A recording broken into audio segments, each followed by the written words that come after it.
But we're going to go through how to compare SWOT HR elevations to ICESat-2 elevations. We're going to first start by plotting HR and LR coverage over Antarctica and show you how to do this from the orbit files SWOT so that you can see where we have data that might overlap with ICESat-2. And then we're going to grab the data from SWOT and ICESat-2 and apply geophysical corrections to be able to compare them. So the first few blocks here are, one of them is kind of lengthy. So I'm going to go through and I'm going to run all the gray cells here and then walk you through the actual tutorial. So the gray cells are the code cells. I'm going to run all of these so that it's done by the time we get down to the bottom. And stop at compare SWOT.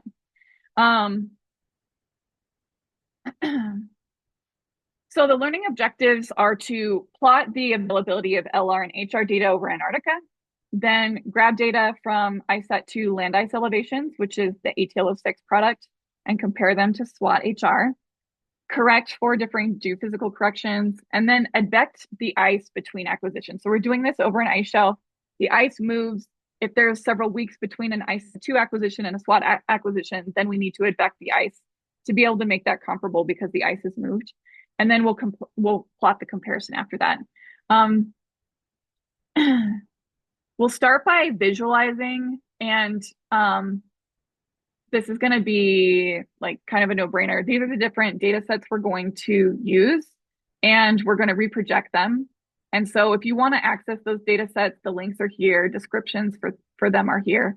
The HR nominal mask is the mask over the northern, or the mask taken during Northern Hemisphere summer. So from March to November. And there's also a seasonal one that's from the other 3 months that we won't show here. And then LR, that is taken all of the time. It's the full coverage of SWOT. That data is found on Aviso and CNES. And then we'll open the Scripps Antarctic Polygon, which is the outline of Antarctica and the ice shelves. If you want to learn more about opening KML and KMZ files, which are these up here, then you can do that there. So we're reading in the different packages and reading in the path to where we want all of the data and where it's going to be stored. As I showed you before, we're using SWOT, the shared folder, and SWOT data as like the primary place where we're storing this data. You cannot write to this. So if you want to end up downloading something or writing something, you will need to use a different folder instead of shared. The nice thing we're using here is path. That library allows us to really nicely connect like a higher path area. So this like main data area, and then to add, different pieces to it and file names so that you can access them really nicely. The source URLs for both the nominal and seasonal mask and LR are here that can be used for downloading. Basically throughout this, if there's anything that takes a long time to open and stream, or if we have to manually download it, we've already done it for you. But the code is here. So the code will check to see if it's available, and if not, apply it. And so best practices are written into this. If it's really nice if we're all doing this and it takes 5 minutes to open and stream something, to create one copy for everybody, and then not everyone has to do it. It's much faster. But in general, we recommend streaming as much as possible and not downloading and keeping things. One copy is fine for us to do. So that's how we're going to do this and keep that shared. And then this is the Bach ice shelf area. We're going to read in some helper functions. These aren't super critical to really understand. They're just little things for helping to download HTTP files. The ensure scripts is going to check if we have that file, and then if not, fetch it. Read all KML layers. That's just for opening those KML and KMZ data layers from HR and from the LR file, and then save it. So that's what's here. And then first, we're going to start by reading in the Antarctic base map. We've already downloaded it for you, but this, like I said, has codes to be able to do it for you if you don't have it for some reason or on a different computer. Then we'll reproject and grab out the grounded ice and ice shelves separately so we can plot them more easily. Opening the SWOT HR coverage, it's a big file. It's what, 500 and something orbit tracks, And so we don't want our plotting mechanism to have to deal with all of that. So we just cut it down to 60 degrees south. It makes the file a lot smaller and we can read that in really fast. We don't do that here. The code to do that, to open it temporarily, cut it down to 60 degrees south. And then we grab only the SWOT data. We get rid of the nadir tracks. You can change that if you want to look at the nadir tracks as well. That takes 23 minutes to do that. It's really slow, so that's why we've already done it for you. Make sure we have the LR orbit files. That does that here, which we already have. And then here we open all the XR or HR and LR layers. We remove nadir from LR. So that's again removing the nadir, so we only have the swath coverage. And then we're reprojecting to south polar stereo. That's EPSG 3031. And this actually takes six minutes because there's so many SWOT paths. So that's why we started it early. So we have to do this to read in the data, and that'll be done in just a moment. And then we're going to map everything. And so in the mapping, this is where we put the grounded and the grounded ice and the ice shelves. One's in dark gray and one's in light gray. And we've chosen different colors so blue is LR, red is HR, or sorry, reversed. Blue is HR, red is LR. And we have some transparency just to make it nice. You don't really have to do this. And we've plotted those. And then we've added the Bach ice shelf and crop that down to 3,000 kilometers from the pole, so that is a much more manageable image. So this should pop up in just one moment.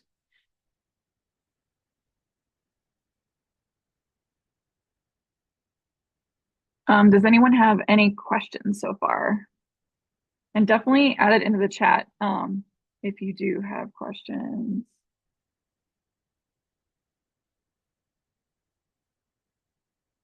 Oh yeah, Ed Armstrong said there might be a more robust way to grab the times from the metadata. So there may be faster ways. Sweet. So we have our plot here, the ice shelves and the grounded ice and everything here. And you can see what SWOT coverage is for HR data. And we have lots of it over Bach. And one thing I wanted to note, the %matplotlib widget, what it allows us to do here is to, be able to zoom in. It'll take a second to replot that. You can save, you can move this around if you were to use that button, and then we can go back. So that's the nice thing about having Matplot, the magics, they do cool stuff like that. So now that we have data over Bach, we can see that there's coverage there we want to compare to ICESat-2. And just a little bit of background for ICESat-2, why we might want to compare ICESat-2 data to SWOT. And we can do this over sea ice, over land ice, and over the ocean. ICESat-2 is a photon counting green laser altimeter. And we can do the comparison because both SWOT and ICESat-2 are considered surface sensing instruments. So SWOT is Ka band radar, ICESat-2 is green laser. In wet snow, they penetrate nearly identically. In dry snow, there might be some differences. We haven't really tested out to see what the differences are, but we expect them to be on the order of millimeters to centimeters in the penetration. But in general, we expect them to be very close, so we can do some comparisons there. And if you want more information about and tutorials on how to use ICESat-2, you can go ahead and click there. So we're going to use the HR raster 100-meter spatial resolution product. So those are 100-meter pixels. And the ATL06, as I mentioned, ATL06, ICESat in general ICESat-2 has a 17-meter round footprint. And then ATL06 averages all the photons from 40 meters into one point, and then takes segments every 20 meters. So you get about a 20-meter spatial resolution along a line. And then there's 6 tracks at the same time. So that's what we'll compare to the HR data. We're going to start by using an Earth access search mode that's slightly different from the last ones I just showed you, where you can just type in, if you know the actual granule you want, which we went and looked at Earth data search and found a really nice granule we wanted from SWOT beforehand. You can use this method for accessing it and searching for that specific granule. So we've already gone through what the learning objectives are for this section. So we can start by doing a pip install. So this is an example of using %pip install for certain things that aren't in our environment. And some of these will be updated, so we won't need these forever, but in our Python environment. But for now, let's just add them in. And as I mentioned, that's a reminder about the best practice using the pip installs. And then we'll import all of our libraries. And again, our path to all of our data that we're going to use. We're going to use the grounding line shapefile again. And this bounding box is for Bach in South Polar Stereo meters coordinates. And then the rift box, there's a rift that we're going to be looking at, a rift in the ice shelf. And so that's the bounding box around that. And then we've set up CartoPy for mapping and just pre-made some of our label sizes. We're going to log into Earth Access, but we're going to use this strategy called interactive and persist equals true. And that tells us that it will open here like it did before. And I can type that in and put in my password. Persist equals true means it's going to put it into that .netrc file. Make sure that like that .netrc file means that next time when we run it, Earth Access will look for that netrc file and won't ask you for these credentials again. Because you have that there, if your credentials change, then you'll have to go in and look for that. You can see it if you go into view for our file browser, and we can show hidden files. And if we go here, it should be the .netrc is in our home directory. It's here. If for some reason this gets put into a GitHub repository, please don't save this file to your GitHub repository because that's a huge security risk and it makes it possible for people to steal your credentials. So just make sure this never goes into your GitHub repository. So going back to where we were. So we did that login. It created the netrc file. Now we have some helper functions. These are just coordinate conversion functions from South Polar Stereo to WGS84, which is Latin long, and also from the UTM zone projection, which is what SWOT is natively in. So SWOT puts its data whatever UTM zone it is, which is different around the world. It has a different UTM zone, a different projection, and so this accounts for that and converts it all to South Polar Stereo. And then there's some color bar logic, which is just helpful for printing things, maps later. We'll load the Mosaic of Antarctica image as a base map because it's really nice looking. Here's the location of that. But what you should note here is we're going to stream this data. So we're streaming it from NSIDC, the National Snow and Ice Data Center. And this runs, you can see the star turns into a number really quickly that's opened. So that's what streaming looks like. And we didn't have to download anything. Next, we're going to get the HR data and determine ICESat-2 search window and search for that data in ICESat-2. So we're opening the HR raster data. We have a specific granule that we want to pick out because we know that it's nice. It's being opened in Earth Access into an from that object file or object format, and then it's being opened. This is something that is fairly fast right now, but Earth Access is about to release a new version that is almost instantaneous. And so the next version 15, is going to be like very fast opening of NASA data, which is really exciting. That should be released in a couple weeks. So we open the SWOT granule, then we build a bounding box to get any ICESat-2 data that's in that rift. So we build a square area or polygon for where that rift is. We are asking for data 9 days before and after that granule. So that's creating the time search window. And then we input that into the search in Earth Access for ATL06 data. And you can see down here, we acquired 3 files. And so then we're going to efficiently stream in. So that streamed in the SWOT data. We didn't download it and we have it now. Now we're going to stream in all of the ATL06 data that we just found from ICESat-2.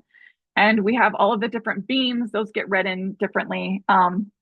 We aren't going to use the same pathway that we just did. We're going to use FS-spec to open up this data because it's much faster. And so we actually have to get the S3 credential to do that. So it's like basically providing you the login to be able to access that data from programming. And so in opening this, if you've used Xarray, this is like how you normally open things.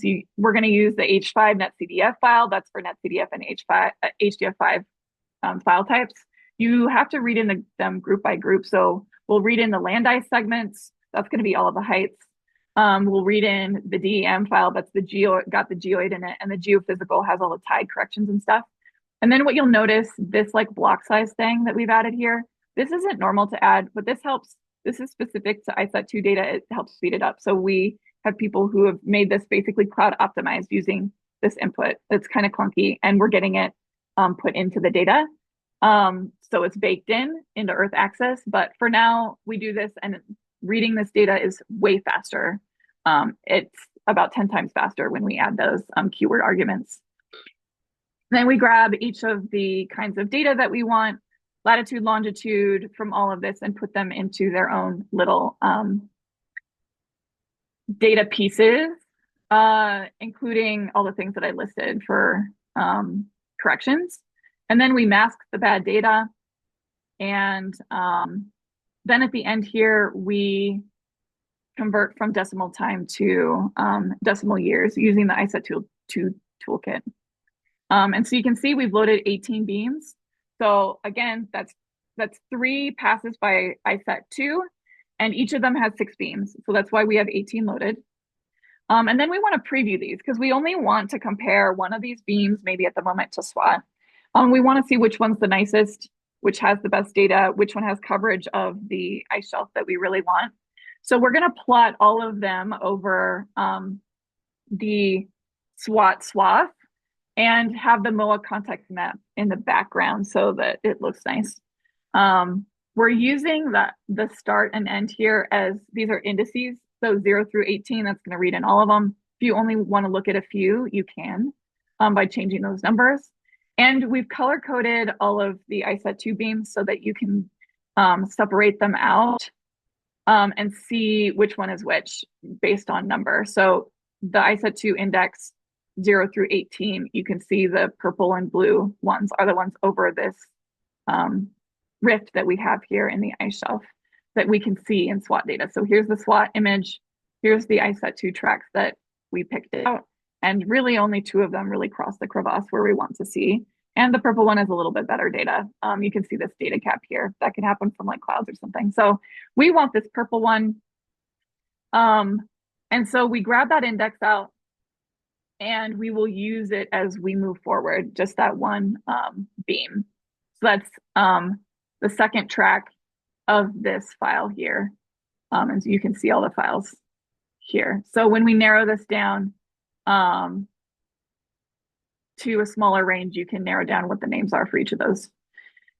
And the middle track is ground track 2 that we're picking out. So then we're going to, because as we mentioned, there's a time difference between SWOT and the SWOT and ICESat-2.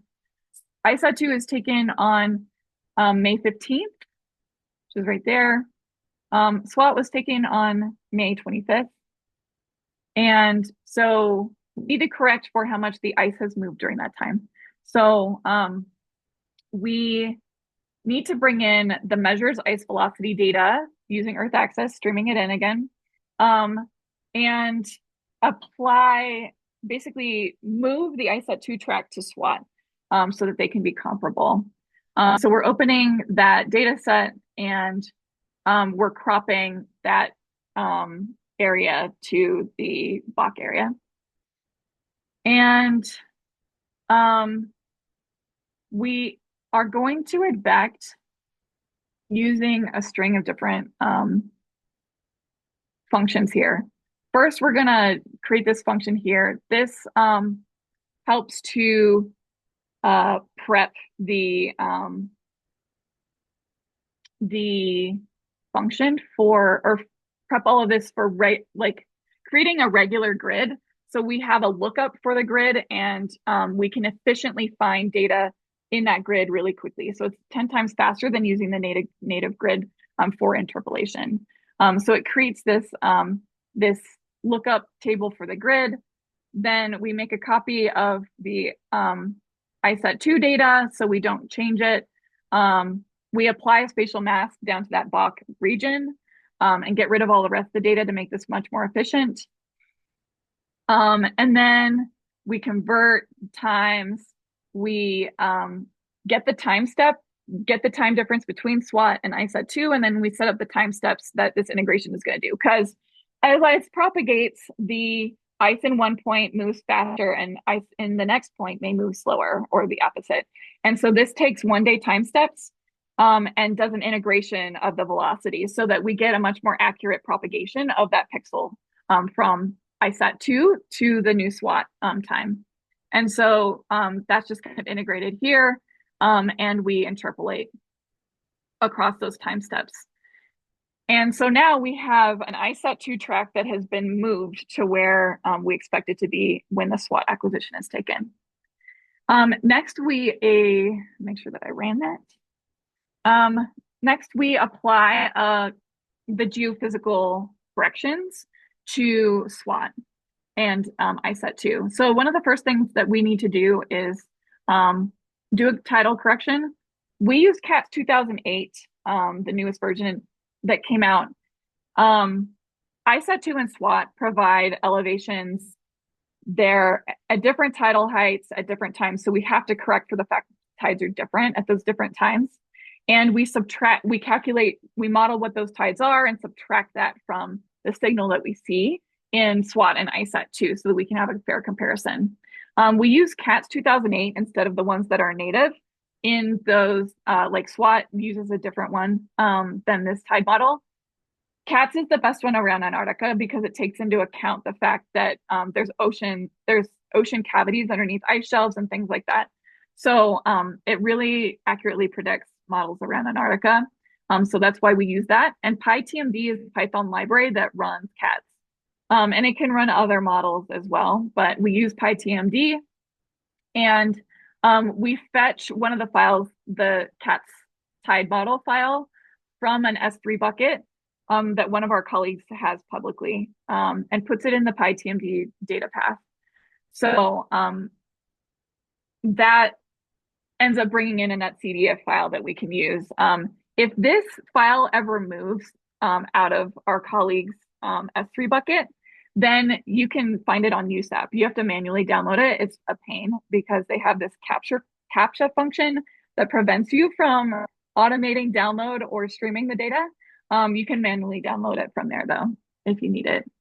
And then we compute the tide corrections, and I'm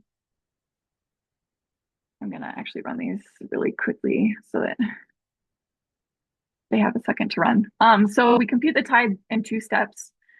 We get all the dates and times from, the SWOT acquisition or the ICESat-2 acquisition. We set up the model with PyTMD, and then we grab the major and minor constituents, tidal constituents. And that's in that function there. And then we apply this here for both SWOT and ICESat-2 and put the tide corrections into our data.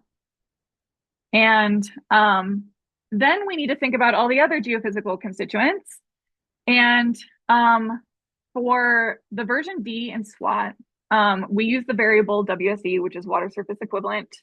And that's the heights. The name doesn't really matter. The corrections just change depending on what the variable name is between LR and HR data. In LR, it's called, oh man, I don't remember what the name is. Zach, do you remember? Sea surface height, SSH. Yeah, SSH, that's right. Yeah. So WC and SSH, they just have slightly different the corrections applied to them. So WC, we have, to get that, we get the height from SWOT minus the geoid height minus the earth tide, solid earth tide, and load tide and pull tide corrections. So that's how we get a corrected WC. And in ICESat-2, the HLI is what we're given. And to make it equivalent to SWOT, we need to remove the geoid, the mean geoid, add back the free to mean.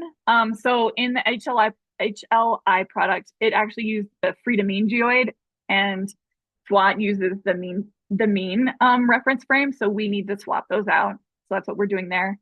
Then we need to add the tide earth correction, tide pull, and tide load. And the thing to note here is some of these corrections are kind of still in process, and we're figuring some of them out, so they may change slightly.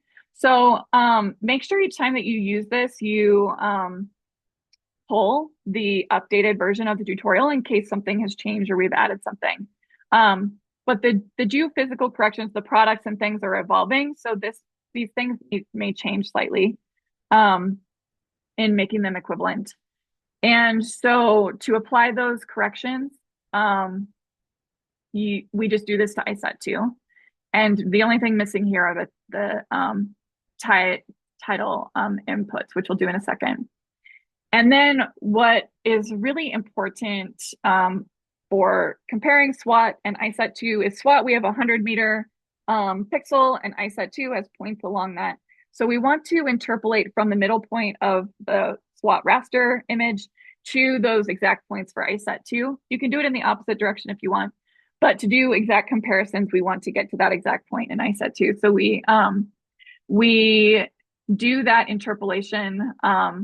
We convert ICESat-2 to the same projection as SWOT, and then we interpolate SWOT to the ICESat-2 points.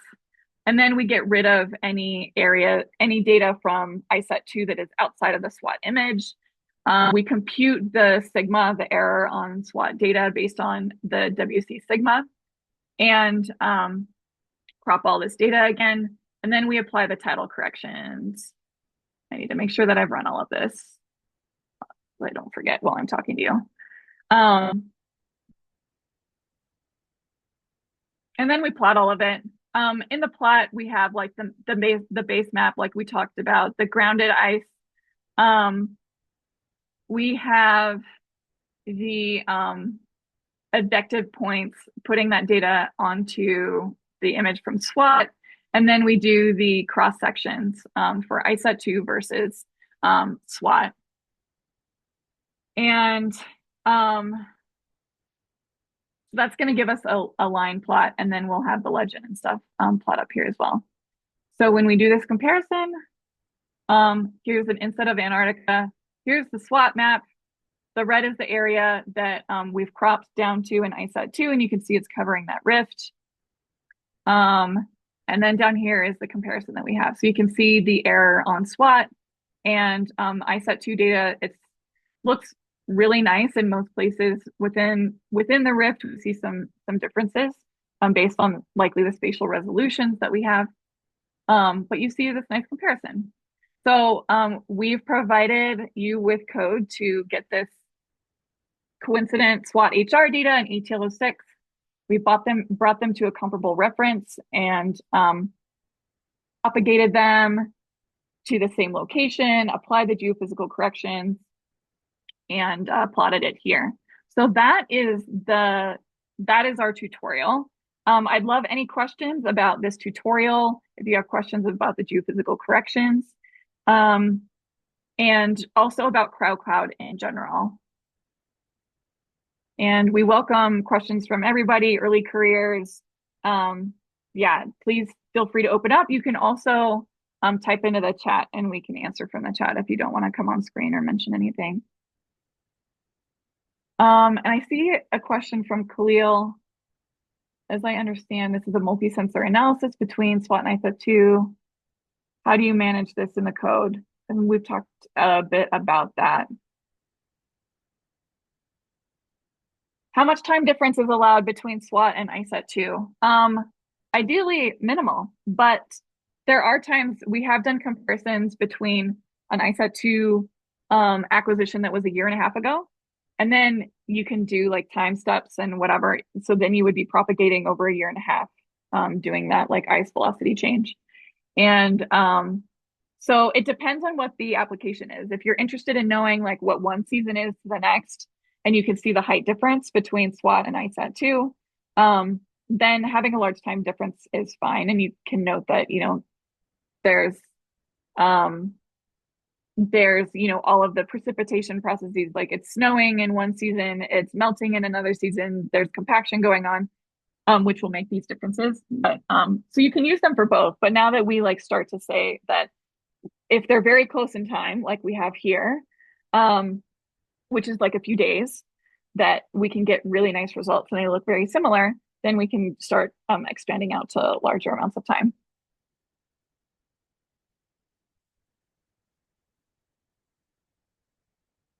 How much faster was it to read in the cloud optimized ICESat-2 HDF data than the non-optimized?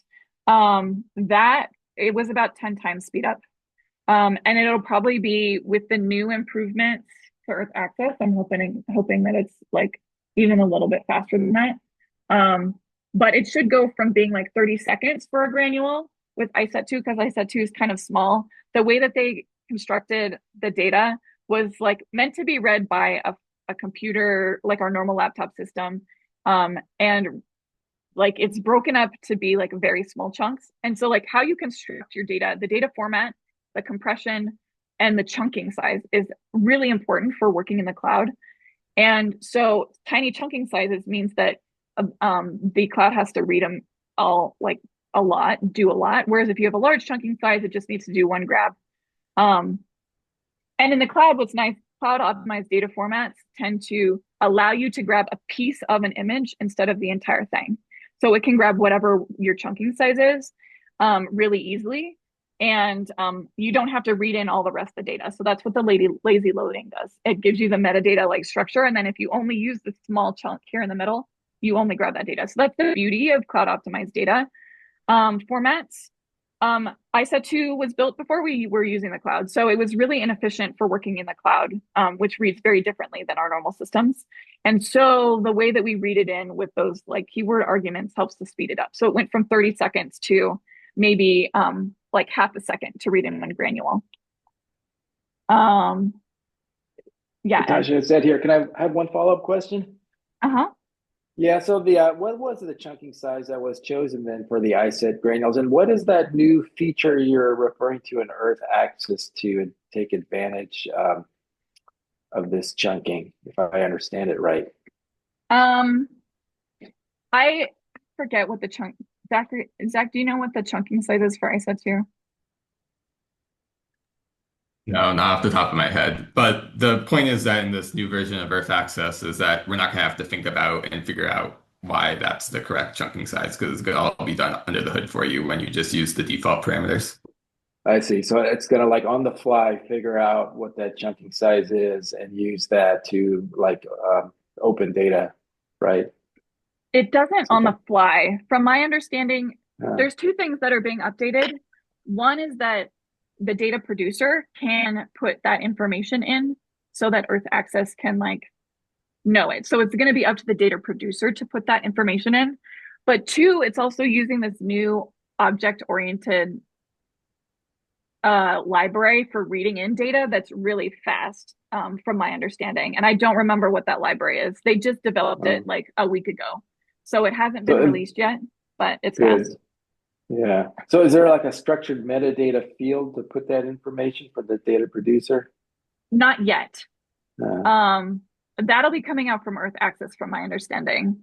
They're still doing yeah. some of that work. I'm not sure if that's going to be released yet, but this new like library that they're using to open data is going to be way faster than what Earth Access currently uses for in Yeah. the back end. I know they're also working on integrating some techniques to read like data sets that have been prepared like with virtually czar and maybe even ice chunk. Yeah, So maybe that's all related. But yeah, okay. Well, thanks for answering my questions. yeah, no problem. And Mike mentioned it in the Slack. The new backend that's going to be reading the new library is going to be ObStore. So it works with object-oriented files really fast. Would this framework on CryoCloud be suitable for managing larger volumes of SWOT pixel cloud data? Or considering the file size, would it be more efficient to process it differently? I haven't used the pixel cloud. Tiago, do you know what size the pixel cloud data is? You can type it in if you want.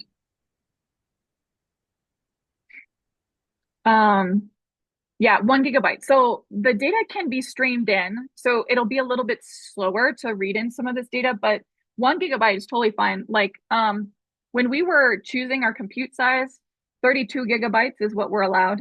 Or I guess it's like 29 with like all the overhead and stuff. So 29 is what's supplied. So you can read in you can stream in a lot of this data really easily.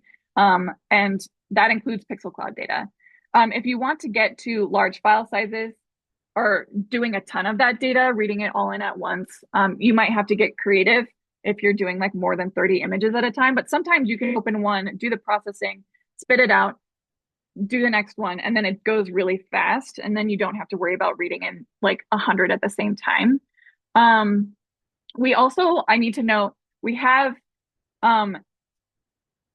we've provided every user with access to 32 GB of RAM, which is 4 CPUs. There is an option for 128 gigabytes of RAM. If you need something larger, you can ask us for that and we'll give you access to that larger computer. And we also have a GPU, a small GPU, if you want to use that. So there are other options for larger compute and different kinds of compute if you do machine learning and things like that. So that's also an option.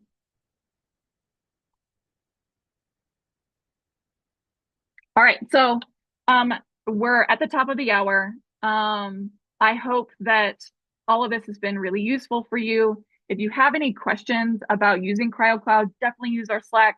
Reach out to us individually if you want. Lots of people respond on Slack, especially the tool developers. So like we have like a lot of the tool developers sitting on Slack that you have seen tools from, including Xarray and Earth Access and things like that sitting in our Slack. So definitely ask questions there. Yeah, let us know how you're using it and do great science. Thank you, Joanna and Zach, for all of your help today. Yeah, thanks so much everyone for being here. We can't wait to see what you all do. Hopefully this is helpful.